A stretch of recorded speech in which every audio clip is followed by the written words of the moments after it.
제가 강의한 것을 우리 신학교에서 쉬운 교회사 해가지고 인터넷에 올려놨어요. 저기 유튜브에 유튜브에 들어가서 쉬운 교회사 해가지고 박봉일 치면 나와요. 오늘 여기서 강의한 거 다 나와요. 쉬운 교회사요? 예, 인터넷에 들어가서 쉬운 교회사 해가지고 박봉일 해가지고 치면 나와요. 내가 들어보니까 굉장히 깨끗하게 나왔는데.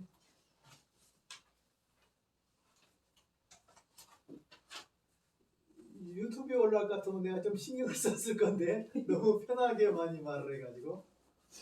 지금 마이크. 예, 그래요. 그래서 이제 여러분 만약 여기서 배웠다 어렵다 그럼 한 번 더 들으려면 쉬운 교회사 그래가지고 내 이름 치면 이것이 다시 나오니까 한 번 더 들을 수가 있어요.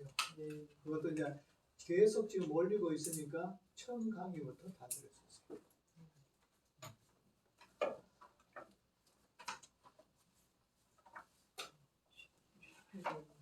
나와요. 나오죠? 예.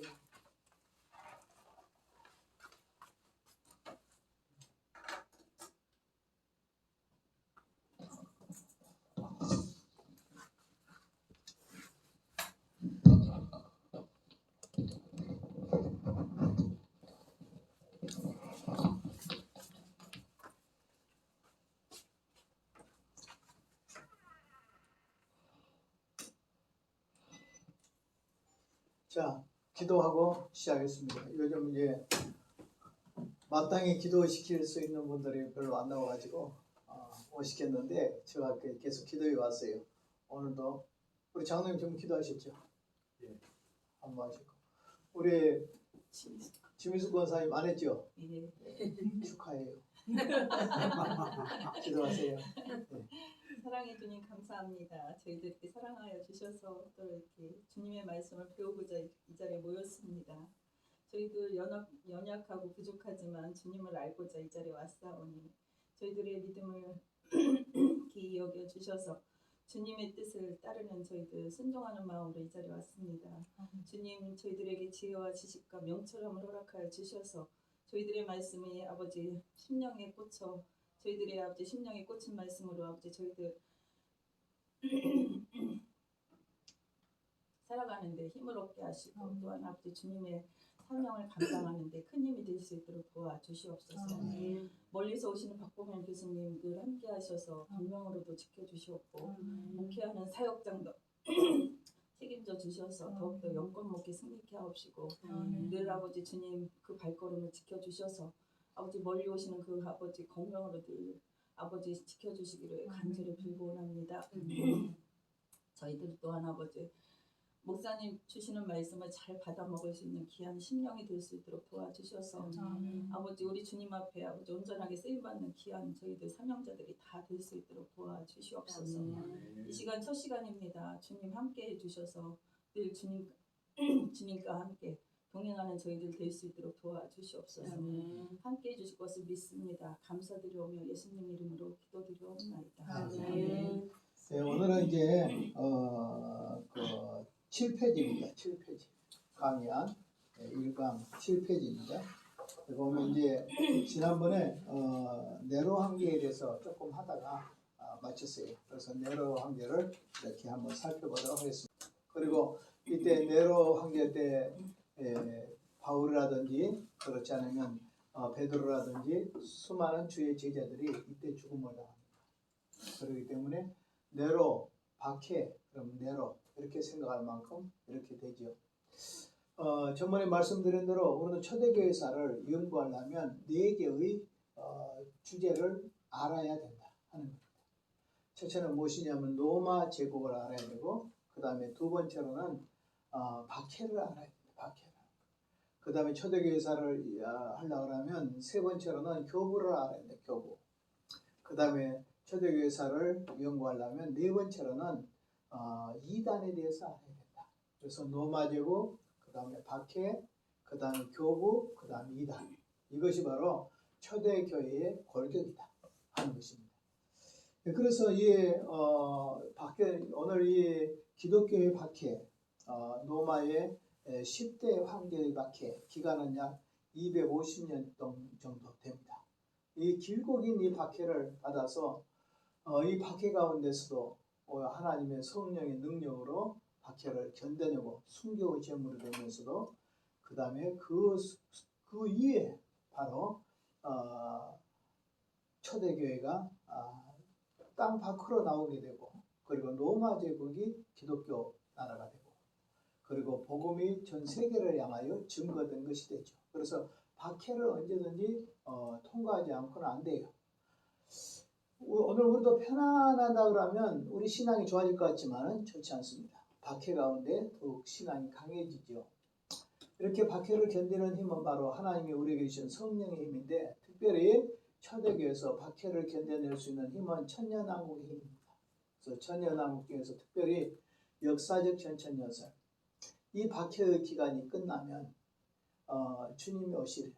그리고 특별히 이 초대교회사에서 이 예수님의 제자들부터 주장해왔던 역사적 전천년설, 이 역사적 전천년설이야말로 박해를 이기는 원동력이 되고 가장 큰 힘이 되었다 하는 것이죠.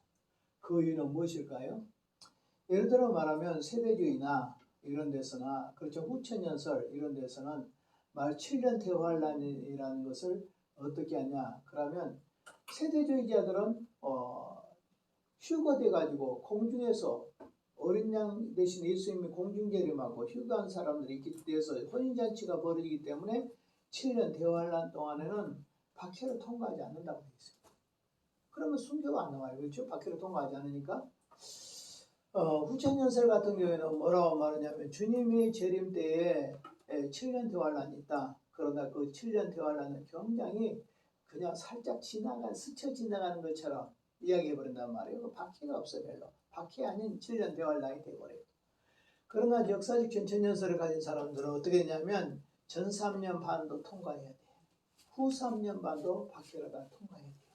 그래서 이 환란 가운데 모든 교회가 통과해야 되고, 이 가운데 수많은 순교자들이 나오게 된다. 그리고 이 박해의 때가 끝나면 주님의 재림이 가깝다. 이렇게 했기 때문에 로마의 그 길고 긴 10대 황제의 박해, 약 250년 박해인데 그것을 견디는 힘은 역사적 천천년설이었다 하는 겁니다. 그러면서 오늘 그러면 그 박해에 대한 교회사의 그 고전적인 증거들은 바로 우리는 지금 교회사에서 대부분 다 10대 박해 다 다루고 있지만, 그러나 이 박해에 대해서 가장 원초적으로 먼저 다뤄왔던 분은 콘스탄티 대제의 친구와 같은 유세비우스라고 있습니다. 유세비우스. 그래서 유세비우스의 그 교회사에 보면 오늘 10대 박해가 정확하게 나와 있습니다. 그럼 오늘 제일 먼저 오늘 10대 박해 중에서 제일 먼저 박해자 네로 박해입니다. 네로 박해는 54년에서 69년 동안 이렇게 되었으니까, 실제적으로 박해의 연한은 한 15년 정도 이렇게 네로가 박해를 했어요. 박해의 원인은 뭐냐면, 오늘 로마시의 대화재 사건을 로마의 화재 사건의 주범들이 누구냐 그러니까 기독교인입니다. 이렇게 몰아가지고 기독교인들이 로마 제국을 불태웠다는 것으로 죄명으로 수많은 사람들이 순교하게 됩니다. 오늘 이 로마 제국의 그 화재 사건은 64년 6월 18일에서 23일까지 이렇게 일어난 화재입니다. 이 6일 동안 화재가 얼마나 심각하게 로마시를 불태웠냐 그러면, 로마시가 전부 다 14구 중에서 7구가 반소, 그 다음에 또 3구가 전소, 또 화재를 입지 않는 곳은 4곳밖에 안 됐다 했어요. 그러니까 14구역 중에서 9구역이 다 화재의 손실을 가져왔다. 그러니까 어마어마하겠죠. 사람 죽기도 어마어마하게 죽었고 예, 그렇습니다.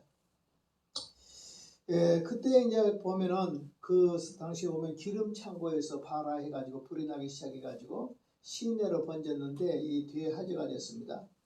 예, 흔히 큐바데스 같은 그런 영화에서는 이렇게 말이 돼 있어요. 노마시에 부러지는 사람이 누구냐라고 하면 네로라고 이렇게 생각합니다. 네로가 큐바데스의 그 영화 보면 네로가 불을 질러놓고 그 불타는 모습을 보면서 시를 썼다. 이런 내용들이 큐바데스에서 나와요.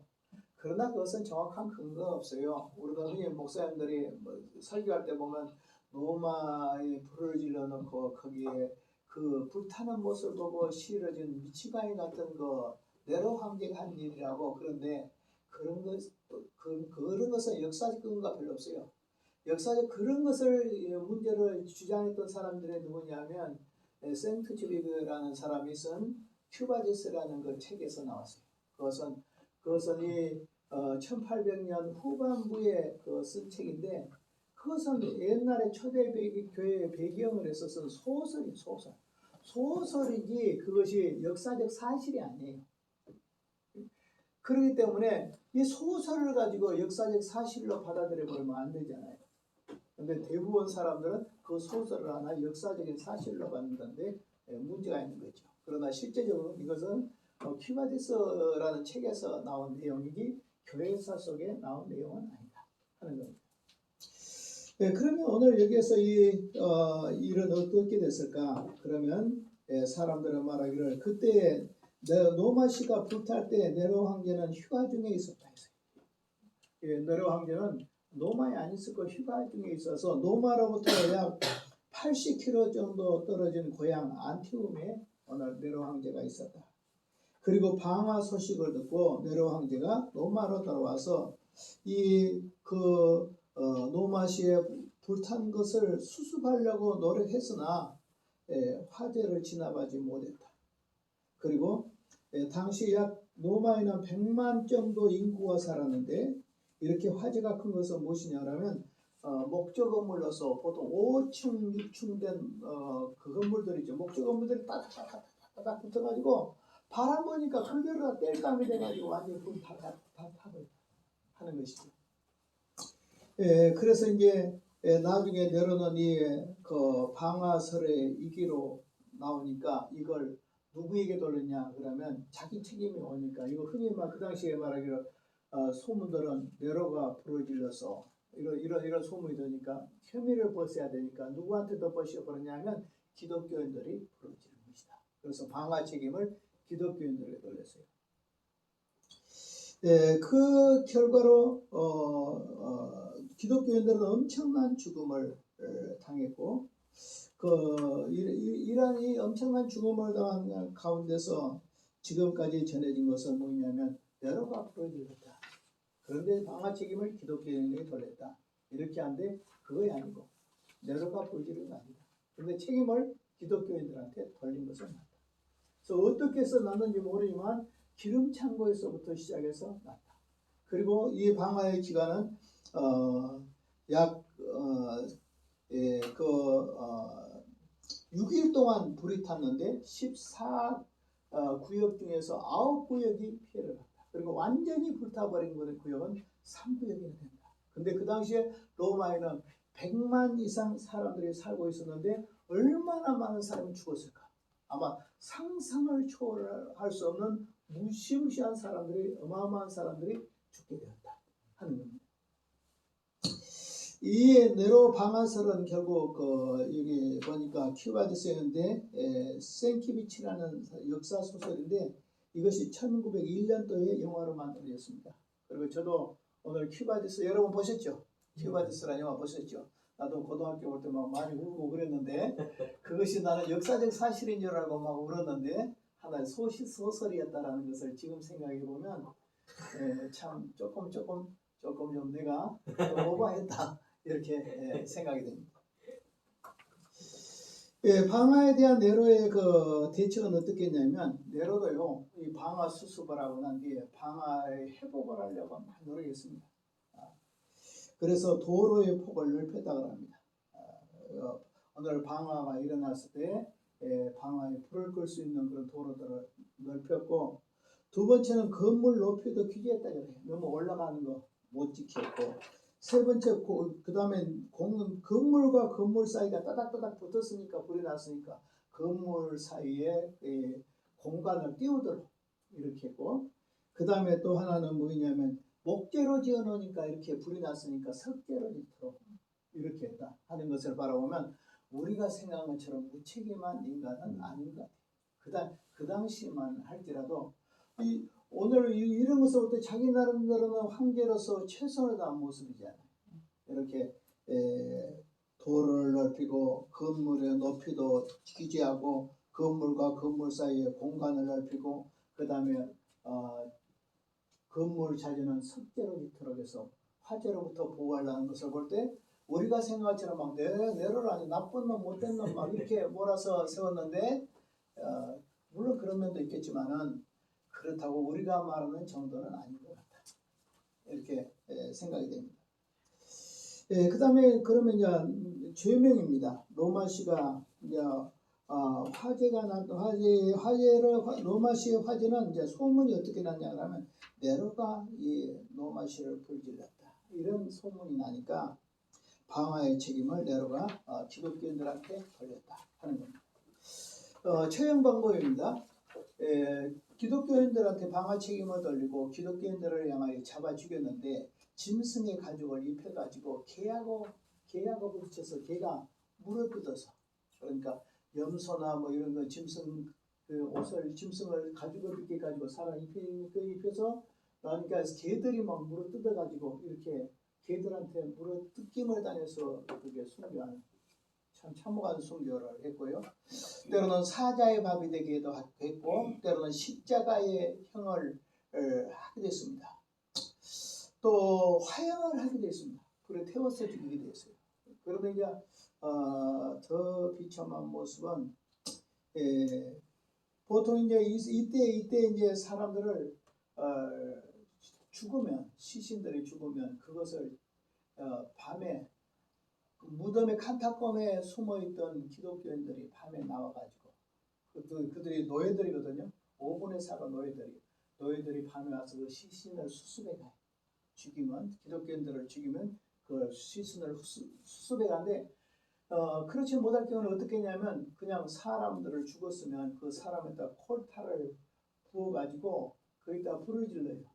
그러면 길거리에서 기독교인들의 시신들이 땔감처럼 불이 붙어가지고 막 연기를 품으면서 거리를 밝혔대요. 그러니까 심지어 우리 기독교인들의 그 순교자들의 시신을 가지고 불을 태워서 거리를 밝히는 가로등의 역할을 합니다. 그렇게 잔인하게 했어요. 그래서 이제 그러한 내용들은 그 당시에 네로 당시에 타키투스라는 그 사람의 증언이 있어요. 기독교인들을 어떻게 이렇게 죽였고 어떻게 시신을 처리했는가 하는 것이 이 타키투스라의 증언에 보면 이렇게 쓰였습니다. 그래서 이들은 짐승들이 가죽으로 둘러싸여서 개들에 의해서 갈기갈기 찢기기도 했고 십자가에 못 박히기도 했고 밤에 빛을 밝히는데 횃불 대신 불에 태워지기도 했다. 요 정도 그 당시에 그 박해의 내용들이 기록이 있어요. 기록이 나와 있는데 그것이 바로 타키투스의 글입니다. 이 네로는 역시 그 잔인하기로 유명합니다. 뭐 로마시를 향하여 불탄 로마시를 재건한다라는 이런 면에서는 긍정적으로도 볼 수 있지만 이 사람의 성품이 원래부터는 폭언이에요. 원래 그 사람이 이제 자기 스승이 로마의 철학자 세네카거든요. 그러니까 훌륭한 스승을 뒀어요. 훌륭한 스승을 뒀음에도 불구하고 스승의 가르침대로 살지 못하고 가장 악하게 산 사람이 네로예요. 예를 들어 말하면 훌륭한 스승을 둔 사람들 가운데 훌륭한 사람 많거든요. 예를 들어 말하면 알렉산더 대왕 같은 사람은 누가 스승이냐 그러면 아리스토텔레스가 스승입니다. 그러니까 아리스토텔레스 밑에서 배웠던 그 알렉산더 대왕은 전 세계를 장악하면서도 나름대로 스승의 가르침을 떠나지 않고 그 안에서의 모든 정치를 해도 정복을 하고 그랬단 말이에요. 그러니까 그 사람을 그렇게 많은 땅을 정복을 했고 그 사람이 더 빼앗을 땅이 없어 울었다 그러잖아요. 그 땅을 더 빼앗을 데가 없어 울었어요. 그 정도 된 사람이었지만은 그렇다고 해서 네로같이 이렇게 나쁜 놈 이렇게 하지 않고 어떤 영웅처럼 돼 있잖아요. 예. 그런데도 불구하고 오늘 네로는 보면은 아주 악한 황제 이렇게 됐죠. 처음에는 잘했대요. 처음에는 참 잘했는데 갈수록 해서 나중에는 정신질환이 어째 미쳐버릴 정도로 이렇게 돼서 언론의 타도에 의해서 쫓겨나버려요. 자, 그래서 이 사람은 어떤 사람이냐 그러면 세네카를 스승으로 뒀고 그 다음에 어머니를 죽였어요. 자기 친어머니를 죽인 데가 돼야 돼요. 친어머니도 또 못됐어요. 그리고 또 누구를 죽였냐 그러면 이복 동생을 죽였어요. 그리고 임신한 아내를 발로 걷어차서 또 아내도 죽였어요. 이 사람은 완전히 방탕주의고 그다음 만취하고 폭식하고 폭주하고 욕구 충동이 강하고 사자들에게 기독교인들을 먹이로 줄 만큼 이렇게 잔인했다. 이 당시에 순교한 사람, 네로왕기 때 순교한 사람들이 바울과 그 다음에 베드로입니다. 이러한 기록은 유세비우스 교회사에 보면 있습니다. 유세비우스 교회사는 지금도 있어요. 지금도 기독서점에 가가지고 주문하면 나옵니다. 저도 유세비우스 교회사를 가지고 있습니다. 유세비우스 교회사를 보면요, 상당히 초대 배경들이 우리가 모르는 부분들이 많이 나와 있어요. 예를 들어 말하면 헤롯이 예수님을 4살의 어린 나이 예수를 죽이려고 2살짜리 밑으로 다 죽였잖아요. 그런데 그 헤롯의 잔인성 같은 거, 또 어떤 사람은 창자가 빠져나와 죽었다. 뭐 이런 표현들, 이런 것들이 자세하게 그 당시에 그런 것들이 나와 있습니다. 어느 정도냐 그러면 헤롯 왕은 자기가 죽을 때 아무도 나의 죽음을 슬퍼하지 않을 것이다 싶어가지고 내가 죽거든 충신들을 죽여라. 내가 죽거든 충신들을 죽여라. 그리고 충신들을 죽여서 사람들이 울면 이것은 나 헤롯을 위해서 운다고 말해라. 그러니까 심지어 자기가 죽을 때 아무도 안 울 것을 생각해가지고 충신들을 자기 죽는 날 맞춰서 죽여서 그 충신들 때문에 우는 것이 내 헤롯을 향해서 예도한 것으로 돌리는 그것이 얼마나 잔인한지 모릅니다. 예. 자, 이 사람은 바로 질투와 시기 때문에 교회 안에서 가장 위대하고 의로웠던 기둥들이 박해를 받고 기꺼이 죽음에 이르게 되었습니다. 우리들의 눈에는 그 위대했던 사도들의 모습을 되새겨 보면 베드로는 불의의 그 질투를 받은 결과 한둘이 아닌 무수한 고난을 겪고 또 그를 위해 예비된 하나님의 나라로 떠났습니다. 또 바울도 이렇게 죽음을 당했죠. 베드로는 거꾸로 십자가에 못 박혀 죽었다 이렇게 하지만 그것도 정확하지 못합니다. 그 다음에 로마에서 죽었다 이것도 정확하지 못합니다. 그 이유는 로마서 16장에 보면 바울이 쓴 편지 가운데 로마의 신앙의 지도자들이나 바울을 도왔던 동력자들의 이름이 쭉 나와 있거든요. 로마 16장에 분명히 베드로가 그 사역을 했다라면 베드로의 이름이 언급돼야 돼요. 근데 심지어 노예들 이름까지 다 언급되어 있으면서도 불구하고 베드로의 이름이 언급되지 않았어요. 그러니까 성경적인 근거를 댈 때도 베드로가 로마에서 사역을 했다. 그런 증거가 약합니다. 또 하나는 뭐냐면 왜 바울이 로마서를 썼을까? 로마서라는 것은요 16장이거든요. 근데 거기에 8장이 교리입니다. 그 자세한 믿음의 교리를 그렇게 구체적으로 써야 됐을까? 그것은 뭐냐면 로마 교회가 그 당시에 사도들이 위에서 세워졌다고 하면 그렇게 쓸 필요가 없잖아요. 사도들이 가르쳤으니까. 그러니까 사도들에 의해서 세워진 교회가 아니라 오순절 성령을 받은 평신도들에 의해서 세워진 교회라고 본 거죠. 그러니까 바울이 바라볼 때 로마 제국 안에 있는 로마 교회지만은 교리적으로 너무 바로 서 있지 않죠. 그러니까 로마 교회를 향하여 로마서를 써가지고 로마 교회에서 기독교 신앙을 구체적으로 다시 처음부터 구원의 도를 바로 가르친 것은 바로 로마 교회가 베드로가 했다는 말이죠. 베드로가 했다 그런다면 다 바로 했을 거잖아요. 바울이 이렇게 어려운 로마서를 쓸 필요가 없다 이 말이에요. 그런 것만도 그랬어요. 그 다음 세 번째는 교회의 역사가들을 쭉 보면 로마가에서 바울이 사역을 했다는 근거가 매우 약한 것은 바울이 로마에서 순교했다는 그런 내용들이 언제 나오냐 그러면요 2세기 때도 안 나와요. 2세기 그래도 하나도 안 나와요. 교부들 그러니까 속사도 교부들 때 안 나와요. 이런 얘기 안 나와요. 나왔어야 되지 않아요?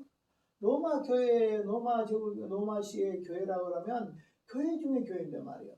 가장 많은 사람들이 있고 그런 교회인데 왜 거기에 보면 베드로의 그 언급이 하나도 안 나왔어요. 3세기도 안 나와요.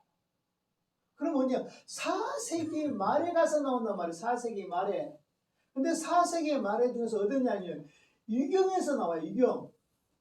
이경이라는 것은 성경에 보면 제일 먼저 정경은 성경이고 좀 참고가 될 수 있는 건 예경이고 그 다음에 가경과 이경이에요. 우리가 쓸 수 있는 자료는 예경까지 쓰면 돼.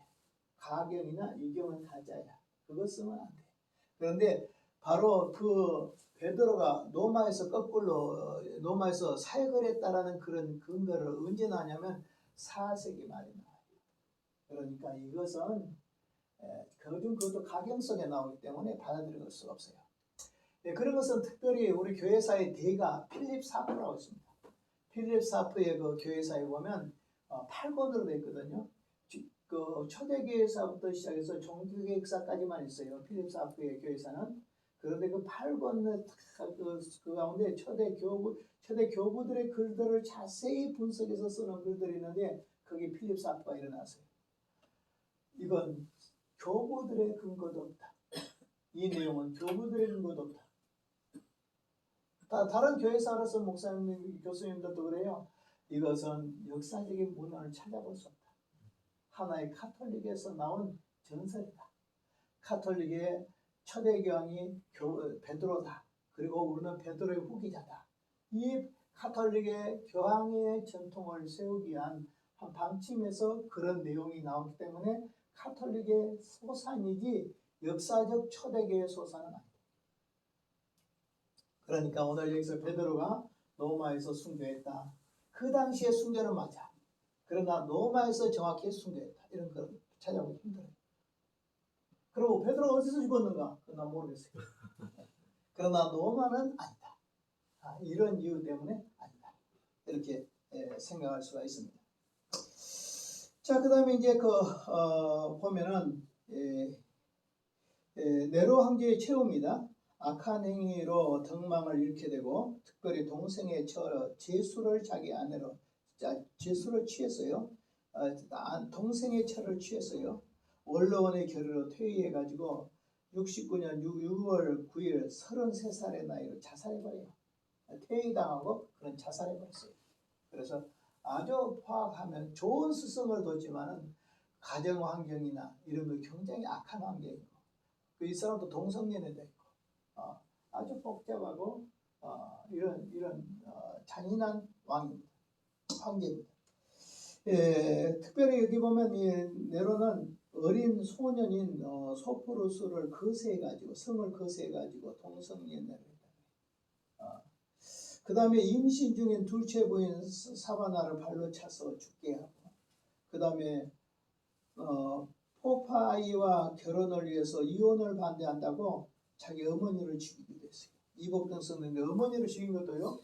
배 밑에다가 구멍을 뚫어가지고 물을 건너도록 해가지고 그 다음에 물을 건너는 가운데서 물이 들어와가지고 빨리 죽도록 이렇게 해서 자기 어머니를 살해했습니다. 그러니까 아주 화가 사람이에요. 그래서 여하튼 이 네로라는 사람은 기독교 박해에 제일 처음 박해한 사람이고 그 다음에 가장 잔인한 박해를 한 사람이고 사도들과 초대교회 성도들이 이 치하에서 순교의 죽음을 당했다 하는 의미에서 10대 밖에서 네로를 제거하고는 설명할 수 없죠. 그러니까 네로가 얼마나 잔인한 박해자인가. 그것도 한 15년 동안 박해한 가운데 그런 박해를 했습니다. 그 다음에 도미티안 황제입니다. 도미티안 황제는 81년에서 96년까지니까 약 15년 동안 이 사람도 한 15년 이렇게 박해를 했습니다. 원인은 황제 예배 불복자를 불신자라고. 그들은 이렇게 한 거죠. 황제는 신이다. 황제는 하나님이야. 그러니까 너희들이 하나님을 믿는다 해도 황제가 하나님이니까 황제의 백성들은 반드시 황제에게 예배를 드려야 된다. 그래서 예배를 드리면 뭐냐 하면 그 예배드린 증서를 끊어줘요. 만약 이 증서가 있으면 어디든지 통행할 수 있는데 이 증서가 없으면 어디든지 다 잡히게 돼 있어요. 이래 가지고 황제 숭배의 예배로 통하여 기독교인들을 박해했는데 기독교인들은 황제 숭배 못 하잖아요. 그것도 어떻게 했냐면 1년에 한 번씩 박아요. 1년에 한 번씩. 그러니까 뭐 어디 가도 다 잡히게 돼 있고 기독교인들은 좋은 직장도 갈 수 없고 언론하면 잡히고 다 그렇게 됐죠. 그래서 황제 숭배로 말미암아 이 사람은 박해냈다. 자, 네로는 뭘로? 로마시의 방화 책임으로. 오늘 도미티안은 뭐라고요? 황제 숭배로 통해서 박해냈다. 그런 요점을 정돈하면 되겠습니다. 그리고 뭐라고 말하냐 그러면 이렇게 말합니다. 기독교 때문에 모든 신들이 다 놓였다. 그래서 뭐 안 되는 것은 다 기독교 우리가 황제를 숭배하고 살 때는 잘 살았는데 너희들이 하나님을 믿고 난 뒤에부터 황제의 신들이 노예가지고 이렇게 된 것이다. 오늘 똑같아요. 오늘 안 믿는 사람들이 뭐 교회 다니면 너희들이 교회 다녀서 망했다. 이런단 말이에요. 그러니까 교회 내가 죽기 전에는 절대 내 눈에 흙이 들어가기 전에는 예수 믿지 못한다. 이런 사람들도 있어요. 바로 그거하고 똑같아요. 그러니까 노마시의 제국 사람들 중에서 예수를 믿는 사람들이 생겨서 로마의 그 제국의 신들이 노예가지고 이렇게 그러니까 이건 없애야 된다. 이렇게 하는 것이죠. 자, 그때 이제 황제의 순교자들은 오늘 황제의 사촌 동생 부부도 죽었다. 그러니까 자기 그 다음에 이제 사도 요한도 밤모섬에 귀양 갔어요. 사도 요한. 그런데 이제 우리는 생각할 때 어떻게 했냐? 사도 요한이 밤모섬에 귀양 갔으면 이제 계속 거기서 늙어 죽도록 했는가라고 하는데 그렇진 않아요. 그 이유는 그 95년도에 이 사도 요한이 밤모섬에 귀양 가거든요. 그런데 실제로 그 다음에 94년도에 갔는데 95년도에 이 도미티안 황제가 자기 시종에게 살해를 당해 죽어요. 그러므로 오늘 이 박해는 계속됐다 할지라도 사도 요한은 오늘 그 밤모섬에서 귀양 상태로 있는 것은 아니다. 이렇게 생각할 수 있겠습니다. 자, 그 다음에 이제 도미티안 황제가 97년도에 살해됐고 마지막에 도미티안 황제가 숨을 끄는 것은 도미티안의 집사장 스테파누스에 의해서 그렇다고 이렇게 써졌고, 그 다음에 보면 이제 네르바는 2년이라는 짧은 제의 기간 동안에 도미티안이 행한 몇몇 독재자들의 조치에 대해서 다시 환원을 했는데 이 환원을 할 때 사도 요한도 밤모섬에서 풀려나왔다. 어디서냐? 브루스가 쓴 초대교회사에서 했어요. 그러니까 이것은 사도 요한이 밤모섬에서 풀려난 것은 한 1, 2년 사이 풀려나왔다고 써졌어요. 그건 저의 주장이 아니라 브루스가 쓴 초대교회사에 이렇게 써졌어요. 이렇게 여기 보니까 이제 네르바라는 그 원로원에 의해서 황제위가 계승되면서 그가 밤모섬에서 귀환한 이 사람인 사도 요한이 밤모섬에서 풀려났다. 이렇게 써있습니다. 한 2년이라는 짧은 기간을 치르고 그러니까 이거 그렇지 잘못된 거 아니다 이거. 내가 어느 날 신천지에서 나를 만나자고 해서 밤 10시 반에 신천지 사람이 나를 공원으로 오라게 해요. 가면 안 돼요. 나는 갔어요. 가가지고 저 신천지 사람들이 뭐라고 말을 하냐 그러면 여러분들은 기독교는 성경을 모른다는 거예요. 그리고 자기들은 성경을 통달한 사람이라고 하더라고. 성경을 통달했대요. 그래서 그러냐고 그랬어요. 그래서 그러면 내가 성경을 통달했으니까 한번 나도 물어보겠다고 했어요. 뭐라고 물어봤냐 그러면 창세기 1장에 몇 절까지 있어야 하고 물어봤어요. 대답을 못 하더라고. 그래서 당신들 성경을 통달한다며.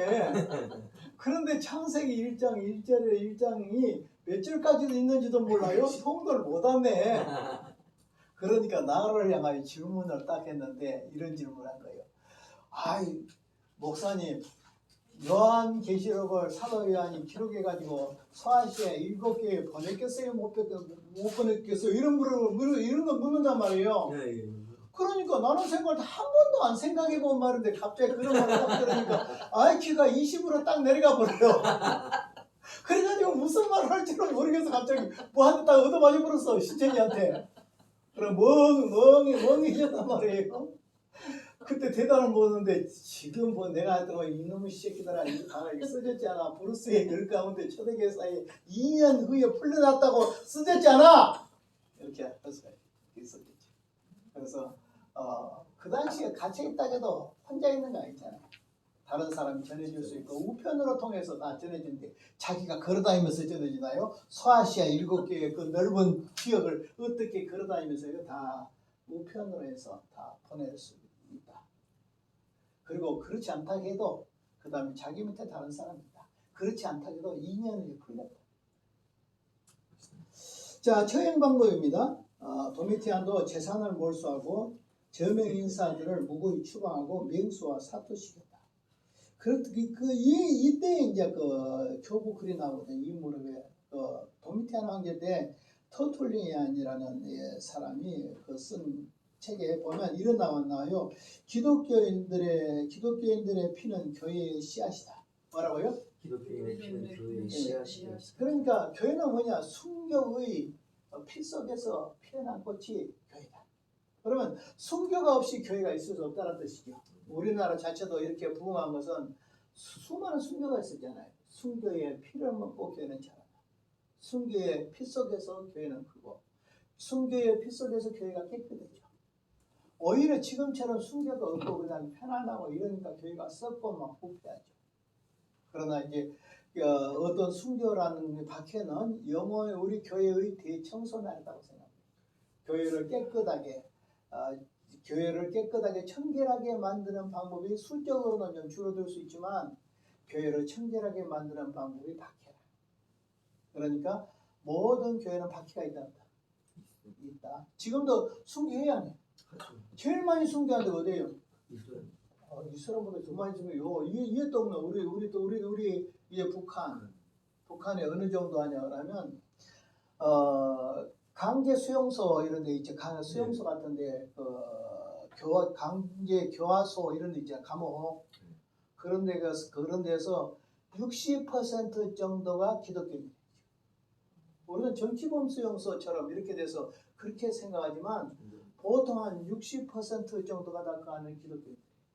그러면 거기에서 수많은 사람들이 지금도 죽어.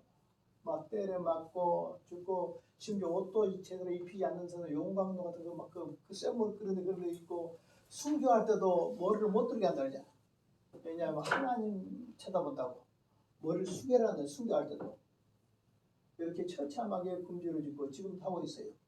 지금도 세계 각처에서 순교한 사람들이 어마어마하게 많아.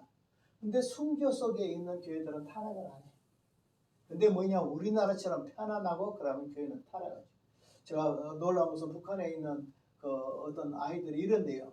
어머니 아버지가 잡혀가 순교했어요. 그럼 너는 어떻게 할래? 그럼 이런데요. 죽지 뭐. 이런 아이들이 엄마가 아빠가 예수 믿다가 잡혀가 끌려가서 죽어. 너는 어떻게 할래? 나 죽지 뭐. 주를 위해서 죽는다는 것이 당연하다.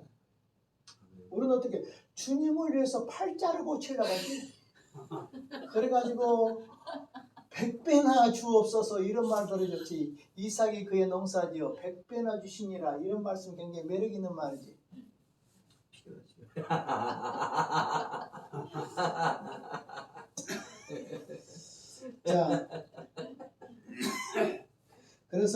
테터톨레안이 이런 예. 박해 때 하는 말이 기독교인들의 피는 교회의 씨앗이다. 다른 말로는 이렇게도 번역이 나더라고요. 교회는 순교의 바위 틈에서 피어난 꽃이다. 이렇게 해놨더라고요. 예.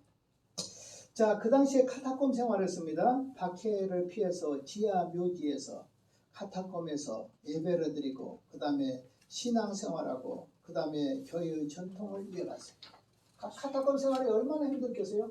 그런데 카타콤 땅속에 딱 들어가면 계속 불을 파가지고 들어가서 됐는데 이 초대교회에서도 그렇지만 13세기 이때도 이슬람교들이 오늘 교회를 덮칠 때 그 터키의 데린쿠유라고 있더라고요. 데린쿠유. 이런 데는요 지금도 들어가면 안에 들어가면 지하 8층이래. 지하 8층. 그러니까 위에 들어가면 1층, 그 다음에 또 땅동수도 파고 들어가 2층, 또 밑에서 또 파고 들어가 3층, 그 다음 4층, 그 다음 밑에 8층까지. 그리고 그 안에서 물이 다 나고 그 안에서 사람들이 작업자재하고 그 안에 예배실도 있고 무덤도 있고 또 사람들이 그 삶의 공간들이 다 그 안에서 있어요. 그래 얼마나 박해가 심했으면 지금도 그 못 들어가게 막아놨는데 만약에 들어가면 사람들 어디로 문이 나오면 출입구를 못 찾아서 죽는데 그런데 그런 것이 오늘 이 카타콤 같은 것이 카타콤만 있는 것이 아니라 터키에도 있고 내가 정말 어떤 교회사 전공하신 분은 물어보니까 그 중동 근 지역에 이쪽에 노마 제국지 그 주변에 보면 그런 카타콤 같은 무덤이 많이 어마어마하게 그 지하 속에서 노예들이 신앙생활이 얼마나 힘들었겠어요. 낮에는 가서 일하고 또 거기 가서 거주하고 그런 가운데 주로 그 당시에 이제 기독교가 이렇게 복음을 전하게 된 것은 노예들의 그 헌신된 삶이에요. 왜냐하면 귀족들이 보통 원론의 귀족들이 보면 아내들이 보면 아내들은 주로 무슨 철학을 가지고 있냐면 그때 그 당시에 스토익 철학을 스토익 철학. 성계도원 사도행전 17장에 보면 바울이 에피크로스 철학자들과 스토이고 철학자들과 더불어서 싸워서 복음으로 이겼다는 내용이 나오죠. 이 스토익파는 어떤 파냐면 금욕주의고 굉장히 절제된 생활을 한단 말이에요. 그런데 자기 남편들은 막 권력을 가졌는데 타락, 음란, 방탕 막 이런 거예요. 그런데 보니까 자기 집에 노예는 있잖아요. 노예들은 기독교인들인데 너무나 헌신되고 충성스럽고 그렇게 사는 거 보니까 이 귀족들의 부인하고 그 다음에 노예들의 그 기독교인 노예들의 삶에서 보면서 일치점이 찾아요. 일치점. 그래서 동조를 하는 거예요. 그래가지고 보호를 해. 이 노예들을 보호를 해. 나중에 기독교인들을 보호를 해. 그리고 이 관료들 이런 사람들을 통해서 변증서들이 막 나오고 이렇게 해가지고 나중에는 기독교가 로마 제국에 국교가 되는데 지대한 공헌을 한 것이 바로 노예들 출신인 기독교인들의 헌신의 삶이에요. 얼마나 노예가 많았냐면 5분의 4가 노예니까. 그 당시 기독교인들 5분의 4가 노예. 진짜 낮고 천한 인간들이에요. 근데 그들 안에 성령이 들어가니까 로마시를 기독교로 만들어.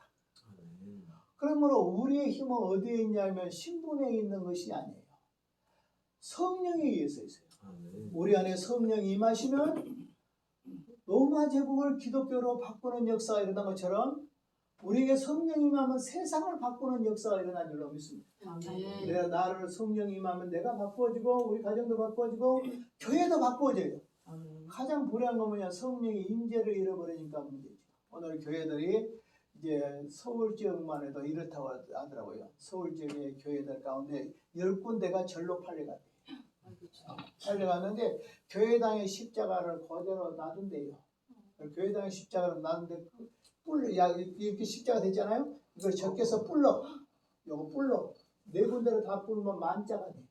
그건 절표시가 돼. 그럼 뭐예요? 알고 보면 우리 불교가 기독교를 정복했다는 겁니다.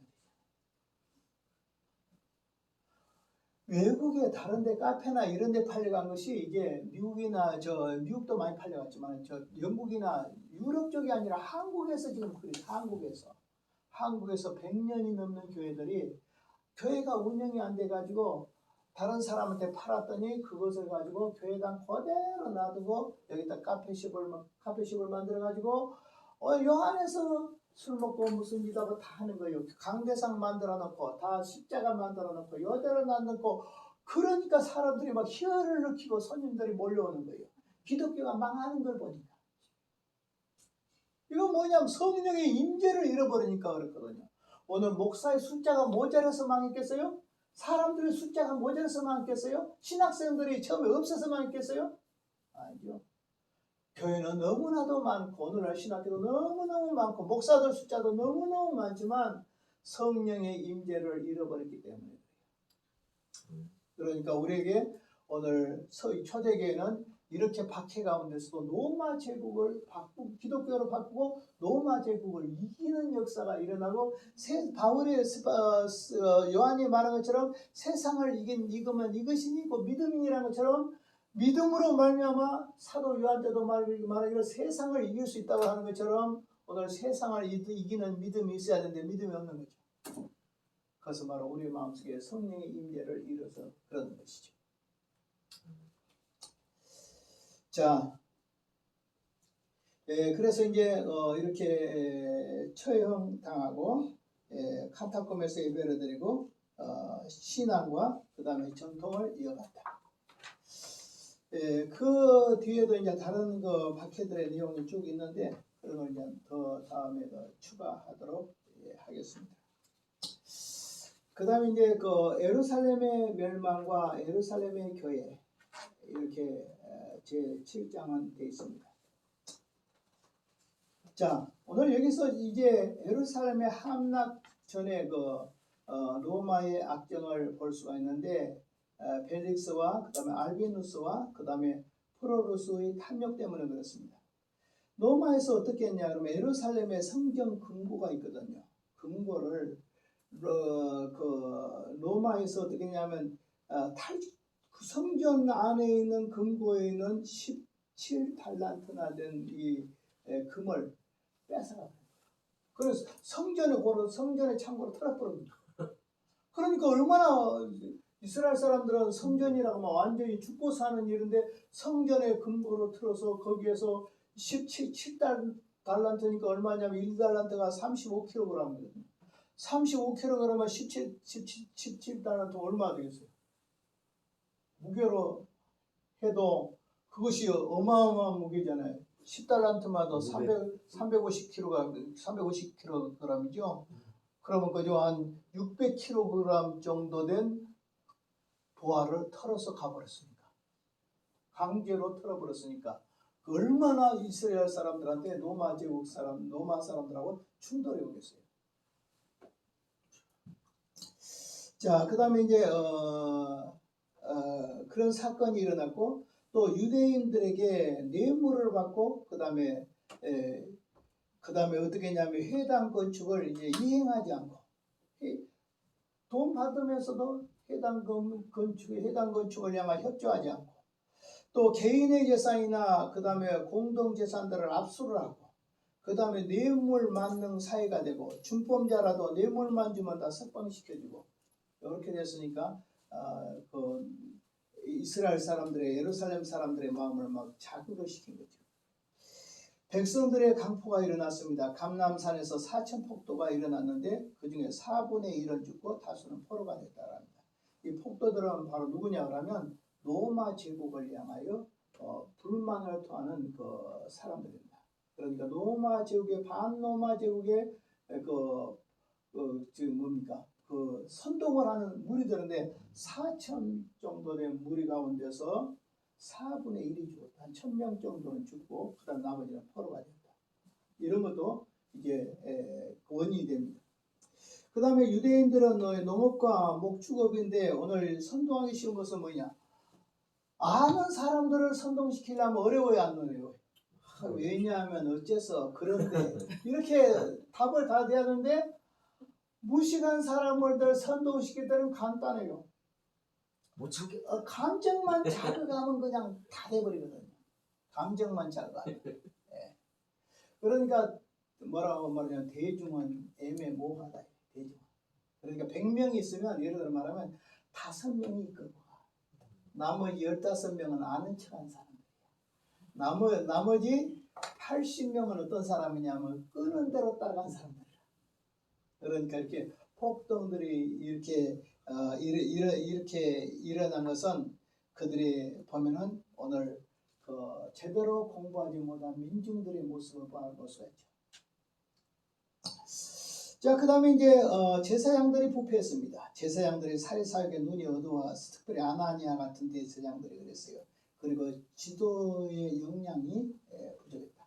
그래서 이 함락전의 상태는 로마에서 아주 악정을 했다. 성전 근거로 틀고 그 다음에 재산을 압수하고 그 다음에 부정부패가 만연하고 백성들은 막 사회적 불만이나 이런 것들 폭도들이 막 일어나서 사천폭도라든지 폭도들이 일어나고 그 다음에 제사장들은 부패하고 그래서 로마의 악정 그 다음에 백사장들의 강포 그 다음에 제사장들의 부패가 오늘 이 함락전의 이스라엘 땅의 모습이다.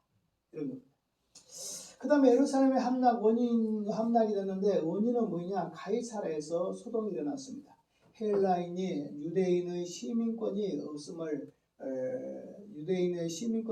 주장해서 로마 정부에 승인을 해주니까 여기에 총 걸기하게 됐다. 그래서 가이사라의 소동은 헬라인들이 그다음에 유대인들이 시민권이 없음을 주장해가지고 로마 정부를 통해서 승인하도록 하면서 이렇게 됐다. 예루살렘에서 주 정당이 득세하여서 로마의 병력이 습격을 당했다. 이렇게 됐습니다. 과정입니다. 1차 과정 공격입니다. 네로가 갈루스에게 3만 명의 군사로 예루살렘을 공격했는데 보병이 약 5,400명 되고 기병이 480명 정도 되는데 1차 공격 때에 네로 때 했는데 예루살렘의 공격이 실패했습니다. 첫째는 실패로 끝났어요. 두 번째 결과는 뭐냐? 네로 황제가 자살을 해요. 그러면서 그 후임에 누가 되냐면 베스파사이누스라는 장군이 황제로 즉위를 하면서 그의 아들 디도를 티토, 보통 티도라 하죠. 근데 여기서 티투스라고 해요. 주 70년에 약 8만 명의 군사를 그 다음에 보내요. 70년 9월에 예루살렘을 함락을 했습니다. 그래서 70년 15일 예루살렘 성전이 파괴되고 그 다음에 70년 8월 8일에 성전이 파괴되고 약 110만 명이 오늘 죽었습니다. 그럼 어떻게 그렇게 많이 죽었을까? 그건 간단합니다. 6월절 명절이나 명절이 되면 있잖아요. 전 세계적으로 전부 예루살렘으로 몰리거든요. 그러면 사는 사람보다 들어온 뜬의 순례자들이 더 많아요. 그래서 순례자들이 그때 많을 때는 보통 250만에서 많을 때는 300만까지 된다고 해요. 그 순례자들이 모여든 상태에서 이렇게 정복을 했으니까 죽은 사람만 해도 110만 명이에요. 그럼 얼마나 많이 죽었냐? 6.24 때 우리가 3년 싸워가지고 죽는 숫자보다 그때 더 많이 죽었어요. 그리고 그 당시에 그 사람들은 그 노예로 팔려간 사람들이 얼마냐 그러니까 9만 7천 명이 팔려갔어요. 9만 7천 명 노예로. 그 다음에 이제 나머지 이제 잔존 세력들이 남아 있었는데 특별히 마세다 고지에서 이 사람 한 1,000명 정도 됩니다. 1,000명 정도 넘어가서 거기서 한 32km가 떨어져 있는 마세다라고 있어요. 그것이 요새인데 헤롯이 별장이에요. 헤롯의 별장이에요. 그래 헤롯이 무슨 일이 있으면 그쪽으로 피해서 가려고 하는 그런 피신처인데 거기는 어떻게 했냐면 땅 높이가 한 470m 된 높이라. 그리고 산 정상이 다듬어졌어요. 이렇게 옆에 널찍하게 쭉 돼 있고 그 안에 풀장도 있대, 수영장도 있대. 그 꼭대기에다가 물을 채워가지고 그 안에서 수영을 할 정도로 그 정도 시설을 만들어놨어. 그 안에다가 전부 다 파가지고 사람들이 들어갈 거주의 공간을 만들었어. 거기에 창고도 다 있고 그 곡식도 다 있는 원래 비축된 것이니까 다 있었어요. 그리 1,000명이 빠져나왔어. 1,000명이 빠져나와서 몇 년을 견뎠냐면 3년을 견뎌. 거기서 3년을 견뎌. 그 사람들이 어느 정도 마세다의 체험을 하면서 아주 비참한 체험인데 이때 사람들은 어떻게 했냐면 낮에 일부러 올라와서 수영해요. 왜냐하면 저쪽에 열받아라고. 저쪽에서 먹거리잖아요. 근데 이제 이렇게 한 400m 되니까 여기서 밑에 못 올라가. 왜냐하면 요새가 돼가지고 뭐 싸울 수가 없어. 그러니까 옆에다가 흙더미로 싸가지고 요 산하고 비슷한 높이의 인조 산을 만들어. 인공산을 만들어. 그래가지고 거기서 바로 공격을 해서 들어가는데 한 3년 걸렸네 그것이 요런 속에서. 근데 이쪽에서는 3년 동안 거기서 저항하면서 살고 이러다가 이제 다 된 뒤에 어떻게 하냐 하면 저 사람들이 이제 돌을 이렇게 투석기로 돌을 날리면 한 20kg쯤 되는 바위 돌멩이들이 날아가서 쳐. 그 건너편을 쳐. 근데 그것이 뭐냐 목조로 돼 있어요. 목조로 되니까 20kg 된 돌멩이들이 쿵쿵 날아가면서 치니까 부서질 거야, 안 부서질 거야? 부서지죠. 부서지고 거기다가 뭐냐 프라사를 쏴. 그러면 불화살이 꺾으면 불이 붙겠어요, 안 붙겠어요? 온 성이 불타. 그럴 때 딱 최고의 지휘자가 딱 결단을 해요. 우리의 여기에 창고에 불을 지르지 말아라. 우리는 배가 고파서 죽은 것이 아니다. 우리가 죽은 것은 너희들의 종이 되기 싫어서 죽은 것이다. 이렇게 하는 거예요. 그래서 이제 너희들의 종이 되느니 차라리 우리는 죽음을 택한다. 그러면서 지휘관이 명령을 해요. 각자 자기 집으로 돌아가. 자기 아내 죽여. 그 다음 자기 자식들 다 죽여. 그리고 다시 올라와. 그래서 이제 죽이고 올라왔어요. 올라와서 그 사람들은 자살을 하면 지옥 간다고 생각합니다. 유대교니까. 이 사람 헤롯 아주 그 과격분자들인데 쫙 서. 칼 들고 딱 서. 쫙 서. 서가지고 서로 찔러. 딱 찌르고 그러면 자살한 사람이 최대로 없어지겠죠. 막 찌르니까. 그 다음에 생존자 하나가 딱 남아. 그럼 그 사람 한 사람이 자살해. 그래가지고 그 자리에서 서로 찔러가지고 다 죽고 마지막 한 명 죽었어. 한 명이 다 죽었어. 그래서 이제 그 뒤에 사람들이 올라왔어요. 로마 군대가 쳐들어와서 들어왔어요. 함락시켜 봤어요. 몇 명 남자세요? 여자 2명, 아이들 5명. 다 죽었어. 놀래버렸어. 무시무시한 인간들을 본 거죠. 곡식이 있음에도 그대로 놔두고. 다 거기서 다 자살해서 다 서로 찌르려 죽고 딱 생존자. 그때는 아마 못 죽였는가 모르지만 여자 2, 그 다음에 아이들 5명. 이거 바로 마세다의 사건이에요. 바로 그것이 바로 예루살렘의 그 침략 그 함락될 때 일이에요. 그러니까 예루살렘이 이렇게 함락된 이유가 비참한 원인이 있습니다. 그거 뭐냐면 적들이 이렇게 둘러싸고 있었잖아요. 그러면 그 곡식 창고들 있죠. 근데 이 헤롯 땅들이나 열심문자들은 뭐냐면 창고에다 불을 질러버리겠어. 창고에다 불을 지르면 어떻게 되죠? 곡식이 다 타버리죠. 곡식이 타버리면 먹을 거 있어요, 없어요? 그래가지고 더 빨리 죽은 거예요. 그래가지고 자기들은 끝까지 항전하니 차라리 죽는다는 의미였지만 실제적으로 이제 먹을 것이 없어지니까 오래 싸고 나니까 막 아까 110만 명이 죽었다 했잖아요. 그 중에 죽고 그 다음에 그냥 사람들이 먹을 것이 없으니까 나중에는 막 대소변을 받아먹고 그래도 안 되니까 사람을 뜯어먹고 막 이렇게 되고 그런 그 고통스러운 속에서 이제 밤에는 투항을 한 사람들이 있었어요. 밖으로 나와서 자수한 사람들, 성을 뛰넘어서 자수한 사람들이 있었는데 그때 사람들이 무슨 말이 있었냐면 이스라엘 사람들이 예루살렘에서 바깥으로 나갈 때는 이 사람들이 황금을 입에다 먹고 이 황금을 삼켜가지고 뱃속에 황금이 들어있다. 이런 소문이 돌았어요. 그러니까 그 사람들이 나오니까 자기들은 지금 투항하잖아요. 투항하면 살려줘야 되죠.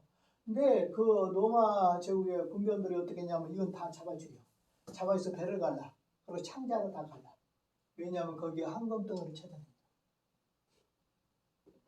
그러니까 얼마나 그 로마에 의해서 예루살렘이 함락될 때 AD 70년 때 얼마나 그 고통스러웠어요. 그것은 알고 뭐예요? 예수님을 십자가에 못 박을 때 빌라도가 말하기를 이 책임을 누가 져야 돼? 그러니까 우리와 우리 후손에게 돌리시게 해라 하고 예수를 죽였잖아. 그 피값이 어떻게 돼요? 얼마 안 가서 무너졌죠. 70년에 무너졌습니다. 또 하나는 뭐냐? 그 헤롯 성경이 누가 지은 것이 헤롯 왕이 이스라엘 사람들의 그 민심을 얻으려고 지은 거잖아요. 인간의 힘으로 지은 거잖아요. 그거 딱 제대로 짓고 몇십 년도 안 가서 그거 불타버렸어. 사람이 세운 교회는 아무것도 아니에요. 하나님의 성령에 의해서 세워진 교회가 가장 강하고 힘 있는 교회죠. 그렇게 됐죠. 그래서 이제 그렇게 비참하게 예루살렘이 함락당했다. 이런 내용입니다. 또 1설에 이런 내용이죠. 그 야고보서의 제자 있죠. 야고보서의 제자가 바로 누구냐면 예수님의 친동생이거든요. 네, 예수님의 친동생 이분이 AD 69년도에까지 외쳤대요. 예루살렘이 너희들이 회개하고 하나님께로 돌아오지 않으면, 예수를 믿지 않으면 너희들은 하나님께서 심판하실 것이다 라고 계속 했대요. 그런데 그 야고보가 69년에 순교를 당해요. 어떻게 했냐면 성전 꼭대기에 끌고 올라가서 바깥으로 밀쳐 떨쳐버려, 바닥에. 근데 죽은 줄 알았는데 살았어. 그러니까 그를 향하여 또 2차 이렇게 가해서 죽여요. 그러니까 누가 말하기로 예루살렘의 마지막의 복음인 사도 야고보, 그러니까 야고보서의 제자 사도 야고보가 회개를 촉구했지 않았지만 그를 죽인 후에 그 다음에 그렇게 몰락했다. 그래서 하나님의 심판의 경고를 무시해서 그렇게 됐다. 그들은 이제 예루살렘이 완전히 황폐화되고 다시 이스라엘이 회복된 것은 1800년 동안 이제 나라 없는 떠돌이 생활을 하고, 그 다음에 1948년도가 돼서 지금 현재 이스라엘이 세워진 거예요. 그런데 이런 속에서도 이스라엘 사람들은 어떻게 할까? 회개하고 말씀대로 살아야 되잖아요. 말씀대로 안 살죠.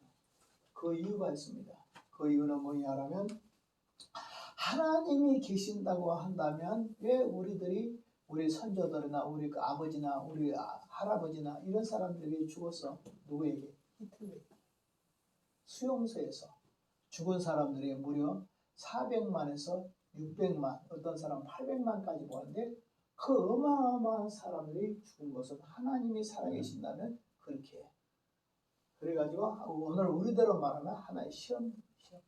그래가지고 교회 안 다니듯이. 그래서 이스라엘 백성들 중에서 하나님을 제대로 믿는 사람들은 한 30%나 될 정도, 그 정도 하나님 안 믿는 사람들이 됐고, 지금 이렇게 전쟁이 일어나는 그것도 알고 보면 축제의 현장이 어떤 거냐 그러면 우상숭배의 축제. 그러니까 불상을 만들어 놓고 불상 앞에 축제를 벌린 거예요. 어떻게 이스라엘 나라에 불상을 만들어 놓고 축제를 벌려요? 그 축제를 불상을 만들어 놓고 축제를 벌리고 있을 때 그들이 행글라이더를 타고 이렇게 내려왔는데 축제의 한 순서인 줄 알았던 것이. 그럼 아무 사람도 없이 그냥 그대로 당해서 끌려가가지고 그렇게 비참한 최후를 맞았는데, 그것이 바로 신앙의 인에서 바라볼 때는 어떻게 됐어요? 하나님의 무서운 심판이 다시 시작되었다라고 볼 수가 있죠. 지금 뭐 이스라엘과 이제 총격전 붙었죠. 이제 이란도 너희 정면으로 싸워서 이제 이스라엘과 싸우겠다. 이렇게 하죠. 지금 뭐 중동 전쟁이 세계 전쟁이 되려고 막 이렇게 들썩 하고 있습니다. 또 하나는 뭐냐면 전 세계적으로 동성연애의 축제가 어디서 냐면 이스라엘에서요. 가장 큰 동성연애의 축제가 이스라엘에서 시행한다고 생각할 수 있겠어요? 이건 남색하는 자고 이 동성연애 다 이건 그 옛날에 소돔과 고모라 성도 이것 때문에 망했잖아요. 그런데 동성연애가 만연한 거예요. 그러니까 이건 하나님이 이스라엘 민족을 해방시켜서 살려서 나라를 세우겠으면 그때부터라도 바로 하고 예수 그리스도의 복음을 믿었더라면 저렇게까지 안 됐을 건데 교만방자하고 나중에 신앙이 다 타락해버린 거죠. 그래서 어느 정도 되냐 하면 동성연애자들이 자기 집에다 깃발을 꽂았는데요. 그러면 옛날에는 지나가면 한 건물에 한 사람이나 두 사람밖에 없었대요. 이렇게 동성연애 깃발이. 지금은 이제 거리에 가보면 그냥 동성연애 깃발이 사방에 꽂혀 있대요. 너무나 자랑스럽게 그냥 떳떳하게 동성연애를 하는 그런 악에 무르익은 것처럼 돼버린 것이 우상숭배와 음란으로 무르익은 것처럼 된 것이 지금 현재 이스라엘의 영적 상태. 그렇다고 한다면 이 전쟁 때 어떻게 될까요? 옛날에는 이겼지만은 오늘날도 과연 이길 수 있다고 생각할까요? 그렇게 첨단 무기, 첨단 방어 시설을 만들어놨지만 그 하이마스 사람들이 뭐 한 7,000발 그냥 한 번에 쏴버리니까 로켓포 7,000발 쏴버리니까 아무것도 안 있잖아요. 못 막아버리잖아요. 그러니까 지금도 오히려 바라볼 때 이스라엘이 소망제일까? 그렇지는 못합니다. 하나님의 말씀대로 살 때 소망제이지 성경을 저버리고 동성연애에 물들고 우상숭배에 물들어서 한 30% 정도가 그렇게 돼버린다면 어떻게 될까? 이것은 상당히 위태로운 전쟁입니다. 제가 생각할 때는 상당히 위태로운 전쟁입니다. 이렇게 생각이 됩니다. 자, 그래서 이제 이렇게 내용들이 떼었는데 그 당시에 이제 써놓은 글들이 있습니다. 요세푸스의 원전인 에루살렘 포이라는 글이 있어요. 요세푸스는 유대 역사가 요세푸스인데 그 사람이 써놓은 유대 역사에 대해서 한 부분이 이런 내용이 나옵니다. 그때 에루살렘에 포위됐을 때 써놓은 글이 한번 봅시다. 이렇게 말하며 여인들은 아이를 죽이고 그 시체를 불에 구워 절반은 먹고 절반은 안전한 곳에 감추었다. 어머니가 아이를 잡아가지고 불에다 구워서 먹고 절반은 먹고 절반은 사람들은 눈에 안 띄었다 감춰놨단 말이에요. 자, 그러자 고기 구운 냄새를 맡던 반도들은 즉시 여인에게 몰려와서 고기를 내놓지 않으면 바로 죽여버리겠다고 얘기했다. 여인은 반도들 몫을 남겨두었다고 말하면서 남아있는 아기의 시체를 꺼내보였다. 그것을 본 반도들은 공포와 경악에 질려 꼼짝도 못하고 서 있었다. 얼마나 비참했습니까? 어머니가 자기 자식을 배고프니까 자기 자식을 죽여가지고 반은 구워서 먹고 반은 놔뒀는데 고기 굽는 냄새가 나니까 폭도들이 와가지고 너 내놔. 그러니까 내놨는데 뭘 내놨어요? 사람 시체를 내놨는데. 이런 것이 다시 안 오리라고 생각하십니까? 그렇죠. 우리도 배고프면 해요. 전번에 코로나 올 때 보니까 어떻게 해요? 교회에서 했다 막 그래서 하니까 주민들이 막 일어나서 막 폭도로 변해가는 거죠. 교회를 향하여 아니고 뭐 그냥 더러운 놈 보듯이 누구들 때문에 우리 가지고 하는 그런 식으로 만들었잖아요. 이런 거 만들었잖아요. 그럴 때 사람들이 얼마나 무섭게 변해요? 사람이요 한번 흥분되기 시작하면요 피를 보면요 더 잔인합니다.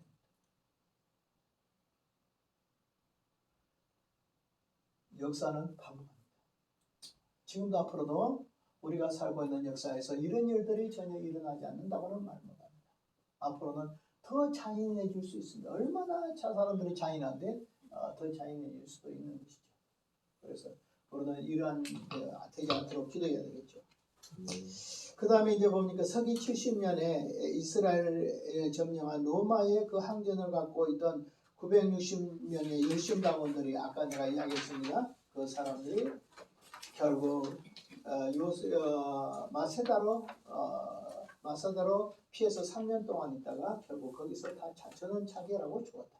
이런 내용이 나오고 있습니다. 결과입니다. 기독교에 미친 결과입니다. 유대교의 총본산지인 파괴, 즉 예루살렘 기독교를 전파하는 한 몫이 된 그것이 예루살렘 아닙니까? 자, 성령도 어디서부터? 예루살렘으로부터 나오잖아요. 예. 복음이 그러니까 성령과 함께 시작하기 때문에 사도행전 1장 8절에 오직 성령이 너희에게 임하시면 너희가 권능을 받고 어디에 제일 먼저? 예루살렘. 그 다음 어디에? 온 유대. 그 다음 어디에요? 사마리아. 그 다음 어디에요? 땅끝까지 이르러 너희 증인이 되라 했잖아요. 그처럼 오늘 세계의 모든 교회 모체교회가 어딜까요? 예루살렘 교회 아닙니까? 성령 받는 것도 성령도 예루살렘에 초대교회가 세워진 것도 예루살렘에서 보통 복음이 열리니까 기독교의 진원지가 되잖아요. 그런데 이것이 다 파괴되는 것이죠. 무시무시한 일이죠. 또 유대인들은요 성전 제사가 이때부터 없어져 버렸어요. 옛날 그전에는 제사장들이 제사를 지내는 성전 제사가 있었지만 성전 제사도 없어져 버렸어요. 이래가지고 이제 전 세계적으로 흩어져서 한 1800년 동안 이렇게 떠돌이 생활을 하게 된 것이죠. 그러니까 복음을 거역한 것이 얼마나 무서운가. 한번 생각해. 복음을 거역한 것이 얼마나 무섭냐면 지옥에 가기까지 무서운 거예요. 우리는 지옥이라는 것이 안 믿으니까 뭐 우리가 견딜 수도 있겠지만 지옥을 믿는 사람은 지옥 가는 게 지독하기 싫은 거 아니에요? 그런데 오늘 복음을 거역한 것은 바로 무엇이냐면 지옥의 형벌을 받게 된다. 그러니까 복음의 배척자들이나 복음의 거역자들은 어떻게 됩니까? 결국은 요한계시록에 가면 그들은 다 땅에 속한 짐승, 하늘에 속한 바다에서 나온 짐승, 땅에서 나온 짐승, 그들이 결국 666 이렇게 관계되면서 나중에는 이것이 다 어떻게 하냐면 다 몰살되죠. 다 죽음을 당하죠. 심판받죠. 그래서 요한계시록에 그 위대한 점이 뭐냐 하면 구원이 완성되기 때문에 위대하고 심판이 완성되기 때문에 위대해요. 그래서 오늘 이 예루살렘 사건을 통해 오늘 예루살렘의 그 함락 사건을 보면서 역사는 다시 반복될 수 있다. 이런 점을 생각할 때 우리들이 성령의 임재를 잃어버린 것이 얼마나 무서운 일인가 하는 걸 생각해야 되겠습니다.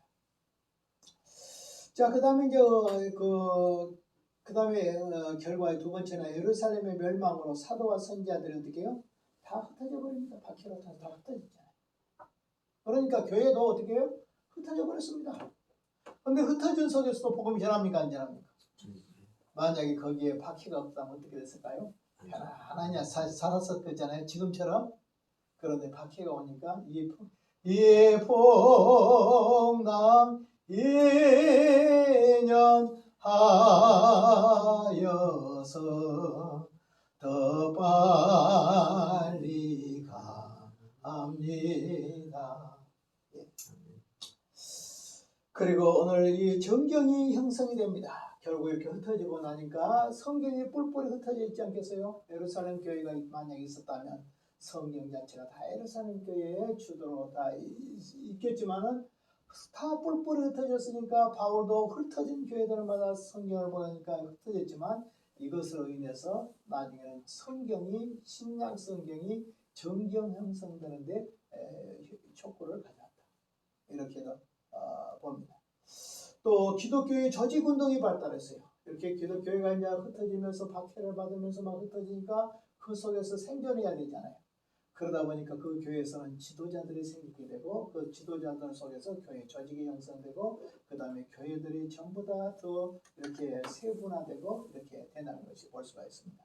그래서 오히려 이 박해 때문에 기독교는 더 이렇게 강해지고 견고해지고 그 다음에 더 세계화된 그런 종교가 됐고 더 믿음이 강한 종교가 됐다 하는 거예요. 그래서 이제 이렇게 됐기 때문에 우리가 생각할 때는 보통 보면 그리스도론 같은 것이 보통 이제 니케아 종교의 우리가 생각할 때는 313년 밀란 칙령 이렇게 생각하면서 기독교가 이제 완전히 로마를 정복한 것처럼 생각하는데 전혀 아니고 313년은 뭐냐면 기독교가 여러 종교 중에 하나로 인정을 받았다. 예수 믿어도 된다. 이 정도다 이 말이에요. 우리가 예수 믿겠다가 아니야. 로마 제국이 우리가 예수 믿겠다, 황제가 믿겠다라는 것은 언제 가냐면 380년도에 가서 데오도시우스 황제 때 가서 그때 가서 되는 것이지 오늘 여기에 콘스탄티 대제 때는 하나의 종교로 하나 인정해서 종교의 자유를 준 것에 지나지 않아요. 크게 확산된 건 없어요. 자, 그렇게 돼서 이제 교회가 뿌리를 내리게 되는 그런 결과가 이렇게 됐습니다. 자, 그 다음에 이제 사도들의 결말이 나옵니다. 사도들의 결말이 쭉 나와요. 그러니까 그냥 요건 야고보는 예루살렘에서 누구에게 죽었다? 헤롯에게 아까 이야기한 대로 그 예루살렘에서 죽었어요. 헤롯이 아마 이때가 사도행전 12장에 헤롯 순교를 우리가 생각할 수 있겠습니다. 그다음 베드로는 어디서 죽었어요? 로마에서 했다 그러지만 이건 정확히 로마에서 죽었는가? 과연 로마의 복음을 전했을까? 이것은 상당히 인정인데 아마 이런 것은 오히려 사도의 결말 이런 것들을 보면 자료들이 어디서 주로 나오냐면 가톨릭서 많이 나옵니다. 저도 바울의 동력자라는 책을 썼는데 우리가 개신교 안에서 찾기는 너무나도 한계가 있어요. 그런데 이런 한계들은 천주교에 많이 있습니다. 그런데 천주교에 있다 할지라도 천주교를 위해서 존재하게 하니까 천주교로 완전히 도색된 색칠되어 있는 그런 것이니까 오늘 이것도 보면 로마에서 베드로가 순교했다. 이렇게 함으로 교회의 수익권이 로마 교회에 있다. 그리고 로마의 감독은 바로 베드로를 이어서 교황이다. 이런 걸 주장하려고 이런 것이 더 생기지 않았을까. 그런데 보통 그냥 너무 거꾸로 순교할 때까지 막 이렇게 해버려요. 그래서 큐바디스의 효과가 엄청나게 영향을 준 것이다. 이렇게 생각하면 되겠습니다. 그 다음에 바울입니다. 바울은 목 베어 죽였어요. 왜 지금 목 베어 죽였을까요? 이건 대접입니다. 대접. 무슨 대접이? 죽을 때도 대접인 겁니다. 목을 베면 빨리 죽지 않아요. 고통 없이 죽었어요. 왜 그럴까요? 바울은 로마의 시민권을 가지고 있잖아요. 로마의 시민은 십자가형을 안 시켜. 죽어도 대접을 해줘. 그것이 목 베어 죽이는 것입니다. 자, 주의 동생 야고보도 아까 얘기했죠. 69년 때 결국 이 도성이 회개하지 않으면 하나님 심판한다. 그렇게 했는데 회개하지 않을 때 그를 죽였는데 그 죽고 난 뒤 1년 후에 예루살렘이 이렇게 망했다. 그것은 우연이 아니다. 주의 동생은 성전에서 죽었습니다. 그 다음에 유다입니다. 야고보는 그 세베대의 아들, 그 다음에 야고보, 그 다음에 또 다른 야고보가 있어요. 근데 이 야고보는 야고보는 그래요. 야고보? 자, 보겠습니다. 그 다음에 이제 유다입니다. 유다는 소야고보의 동생으로 페르시아에서 전도하다가 활에 맞아 죽었다. 안드레는 러시아 남방 시리아에서 순교했다. 마태는 전승에서 에티오피아에 가서 전도하다가 목배임당했다. 시몬은 인도에서 전도하다 죽었다. 도마도 오늘 수리아와 안인도에서 전도하다가 인도에서 순교했다. 바돌로메도 그 다음에 아라비아에서 전도하다가 가죽을 벗김당해 순교했다. 그 다음에 특별히 바돌로메는 어떻게 자기 이름일 거 아닙니까? 별명. 바돌로메는요, 바라는 것은 벤이라는 그 히브리어의 아들이라는 뜻이거든요. 그 다음 돌로메는 사람 이름이에요. 그러니까 돌로메의 아들 이런 뜻이에요.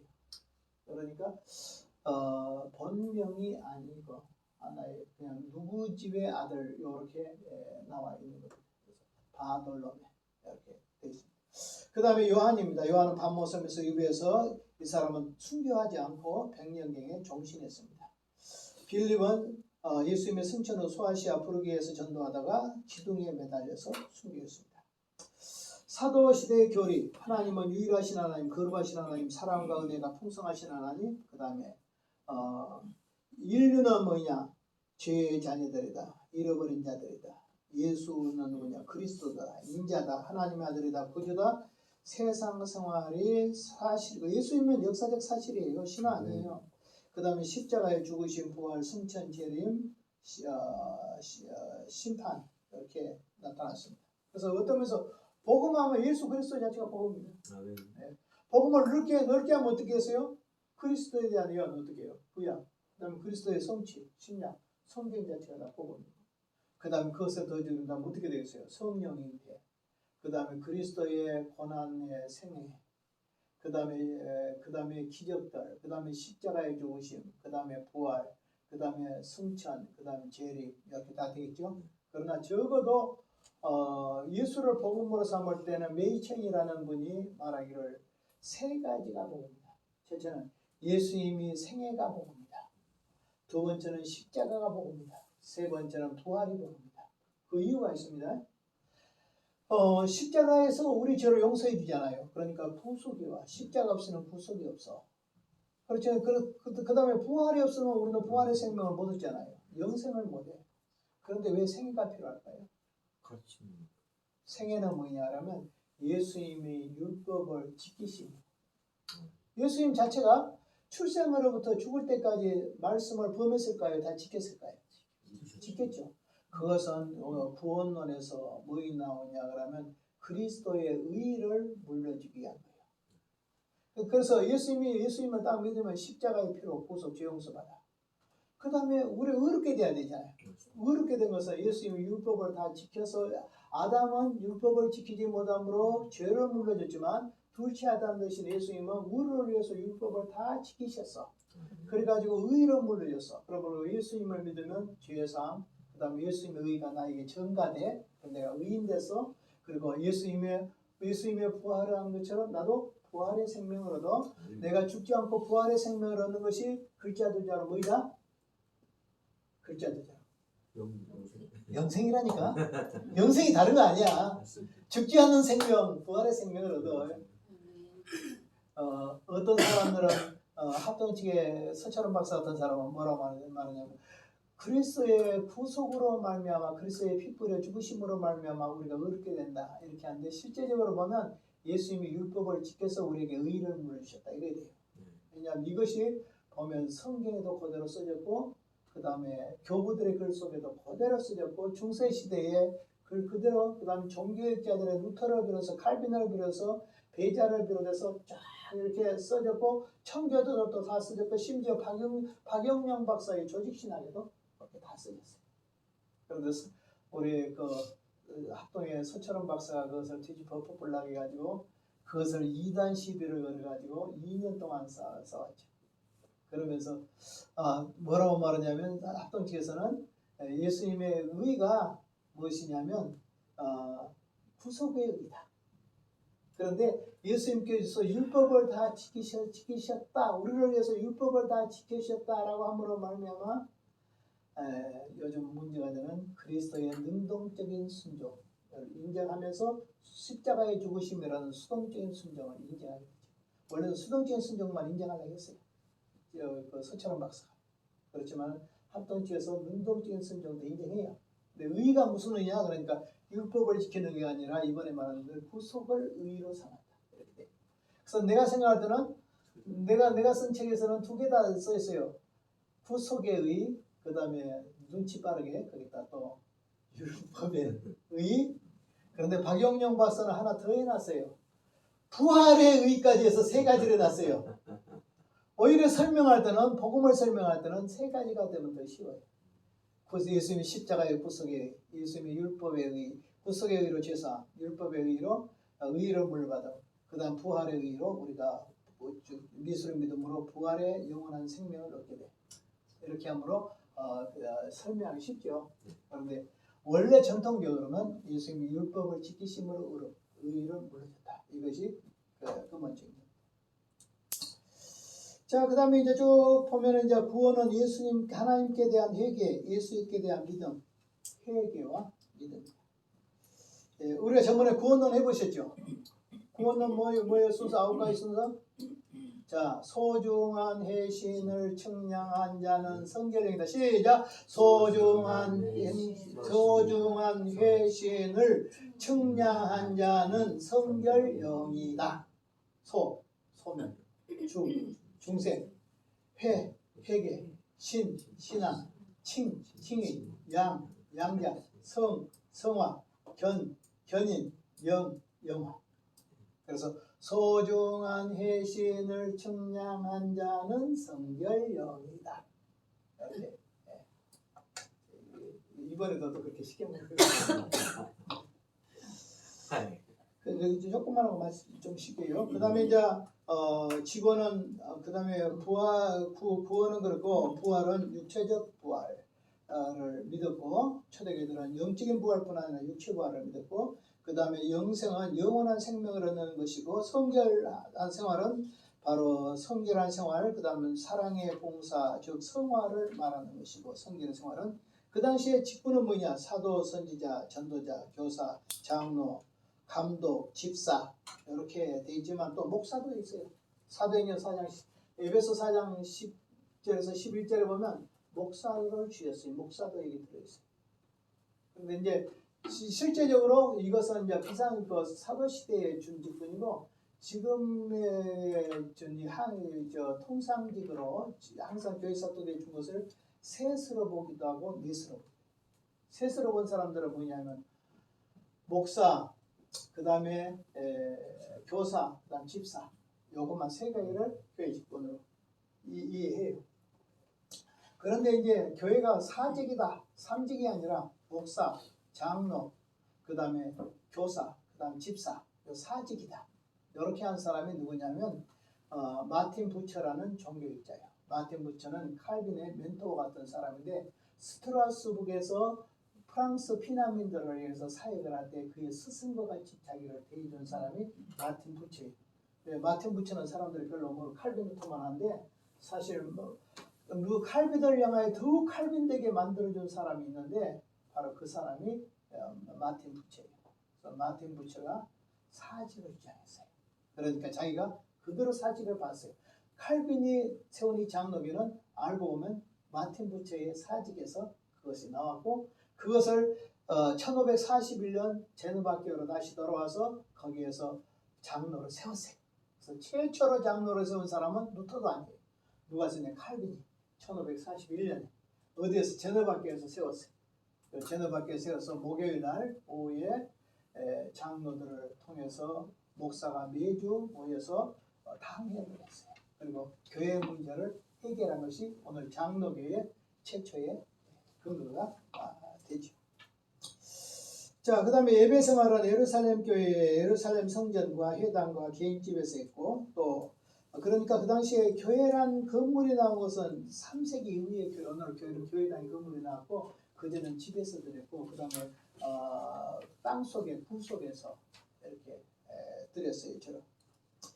때는 언제냐? 안식일과 주일, 양일을 처음 했어요. 안식일도 지키고 주일도 지키고 그러다 나중에는 주일이 성경을 기록한 이후에 안식일이 주일로 돌아옵니다. 그건 제가 쓴 책에 보면 나와 있는데 안식일과 주일의 영속성이라는 책에 보면 그것이 자세하게 나와 있습니다. 자, 그 다음에 이제 주일 후에는 주일로 되어 있고 그 다음에 밤 비밀 또 축제 이런 기념 행사들을 쭉 했습니다. 오늘 여기까지만 하고 좀 10분 쉬었다 하겠습니다. 네.